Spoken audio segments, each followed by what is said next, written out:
Welcome to episode 2 of Diddy Did It or Not. Join us as we continue unraveling the tangled web of Sean Diddy Combs' past. Dive deeper into the enigmatic and controversial world of one of hip-hop's most influential figures. But first, hit that like button, share this video, and subscribe to our channel to stay updated on our investigation. After Tupac was shot, he managed to get into the elevator and ascend to the floor where numerous Bad Boy affiliates were present. Vibe magazine later interviewed Pac, where he detailed the eerie atmosphere surrounding him as he lay bleeding.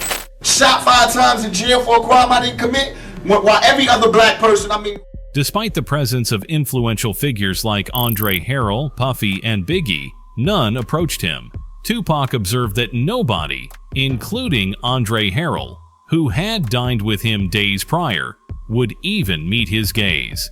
Puffy kept his distance too, despite knowing how much Tupac had done for Biggie before his rise to fame. From Tupac's account, fans and media speculated that he was implying Biggie and Puffy's involvement in the attack. This speculation bothered Biggie and Puffy, who were publicly maintaining their friendship. Things took a darker turn when, a few months later, Tupac was convicted of sexual assault and sentenced to 9 months in prison. This period gave him ample time to reflect on his life and the events that had transpired. Adding insult to injury, Biggie released his infamous track Who Shot Ya, which felt like a direct diss towards Tupac. Although recorded before Tupac's shooting, its release after the incident fueled media narratives that Biggie and Puffy had orchestrated the attack and were now boasting about it. Puffy's intentions to incite drama were confirmed by the former president of Bad Boy Records. With Tupac already in prison, the release of Who Shot Ya was seen by Pac as the ultimate proof of betrayal. However, this wasn't the only violent incident linked to Puffy. While Tupac was imprisoned, he signed with Death Row Records after Suge Knight, the label owner, promised to finance his release. As this process unfolded, Suge Knight and his close friend Jake Robles, aka Big Jake, encountered Puffy at the Platinum Nightclub in Atlanta. During a confrontation, Suge Knight allegedly choked Puffy, prompting Puffy's bodyguard, Anthony Wolf Jones, to intervene. The situation escalated quickly, resulting in a shooting that left Big Jake dead. Though it was never confirmed if Wolf shot Jake, Suge held Puffy responsible, igniting a bitter feud between the two moguls. A quick sidebar. Fans have recently pointed out that Puffy's firstborn, Justin Combs, bears a striking resemblance to Wolf, and that, my friends, is another puzzle left unsolved.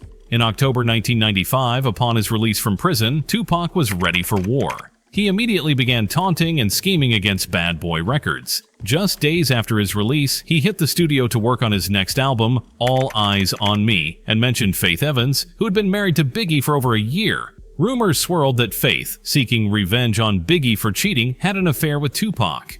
Additionally, Tupac allegedly started a relationship with Mary J. Blige, a close friend and business associate of Puffy. In December 1995, Death Row Records hosted a Christmas party where Mark Anthony Bell, a close friend of Puffy, was brutally beaten and forced to drink urine after refusing to give up the address of Puffy's mother. Death Row, led by Tupac, did not ease up. At the 1996 Soul Train Awards, Biggie won Song of the Year, while Tupac secured Best Rap Album of the Year. After Biggie's win, he took pictures backstage and left the venue to catch a flight. That's when Tupac and Suge Knight arrived in a Hummer, taunting them. Despite his gangster lyrics, Biggie was actually a laid-back guy who didn't want to beef with Tupac. He admired Tupac and believed they were friends. But as we're speculating, he seemed to be a pawn in a much larger game. Tupac, feeling wrongfully convicted and perpetually slandered by the media, was determined to fight back against his perceived enemies. He released the music video 2 of America's Most Wanted with Snoop Dogg, which included a skit mocking Biggie and Puffy. Tupac even instructed the actor playing Biggie to say it was Puff's idea, suggesting he knew the truth. Then came one of the most brutal diss tracks of all time, Hit 'Em Up. Tupac started the song by claiming he had slept with Biggie's wife, and then launched into a tirade of insults and threats against Biggie, Puffy, and Junior Mafia. The pressure on Bad Boy Records was immense. Tupac was relentless, and Puffy couldn't handle the heat. Gene Deal, Biggie's bodyguard, recalled a moment when Puff reached his breaking point, expressing a lack of concern for Biggie's safety in a heated moment. These gangster games, as we all know, only lead to two outcomes: death or imprisonment. On September 13, 1996, Tupac met his fate. After attending the Bruce Seldon vs. Mike Tyson boxing match in Las Vegas, Pac, pumped with adrenaline, sought out trouble. A death row associate identified Orlando Anderson, a Southside Crip and rival to death row's affiliated Peru Bloods. Tupac approached Orlando and threw a punch, leading to a severe beating by death row associates. Stay tuned as we continue to peel back the layers of Sean Diddy Combs' complex past. Don't forget to like, share, and subscribe for more deep dives into the secrets of the music industry. The truth is out there, and we're determined to uncover it. Look out for Episode 3. Subscribe to stay informed.